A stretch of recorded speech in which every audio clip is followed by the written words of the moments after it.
هذا الشيلة إهداء من الشيخ أبو عواد بسام محسن داحش حاجب من أهالي عمران قبيلة حاشد خارف ناعط الحميرية. وهذا القصيدة إهداء لصديقها الشيخ منتصر أحمد قايد المنتصر، ونعم بآل المنتصر جميعا. والقصيدة تحكي وتعبر بما فيها أداء الشاعر أبو شهاب مطر.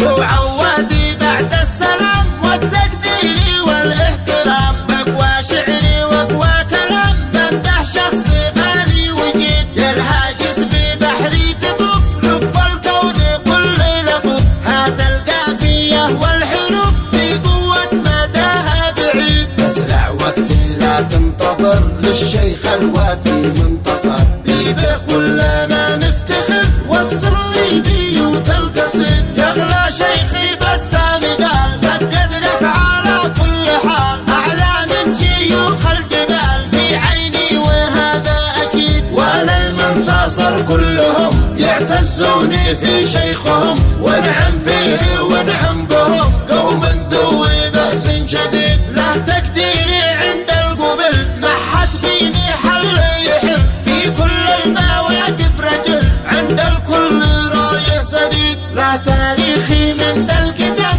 جده وثاقه بالقلم، رفرف من شيموخ علم، متميز بمنهج فريد، من طيبه ومن طيبته زادت عندنا هيبته، والناس كلها حبته، واحنا حبنا له يزيد، له بالعرف والقبيله، مرجع ما حدا يجهله، دايم راعي الاوله، في الدرب الدالي والنكيد، حكمه محكمه عادله، كل الناس تنقاد له، ما حد له حكم جادله، لانه شخص واعي رشيد، اعدل من تحكم حكم، ما عمره لخير ظلم، من هو محترم يحترم، ما لا شخص ثاني يحيد، مهما كان حجم الخلاف، في حكمه نلاقي نصاف، واكرم من لضيف استضاف، له بالعزه اقوى رصيد، حاتم طيب في عصرنا، ابن المنتصر فخرنا، حبل الود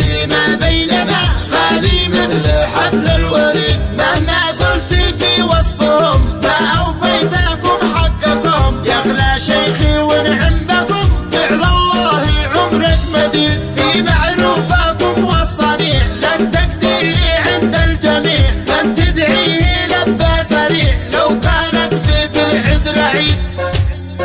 تأمر أمري وإحنا معك، تحت أمرك وفي موقعك، طول العمر بنسندك، في ظل الزمان العريض، وعوادي وأهل البلد، في حاشد ومن قد حشد، بين المنتصر للأبد، سيفك والدروع الحديد، بين المنتصر منتصر، لا ربي عطانا العمر، في الحال وفي كل مر، نبقى اخوه ليوم الوعيد، واعذرني اذا شي قصر، في ذا وصفك المختصر، براجع واعيد النظر، في قدراتكم واستفيد، ختم القول يا صاحبي، صلينا لطه النبي، وان قصرت في واجبي، والله لمدحك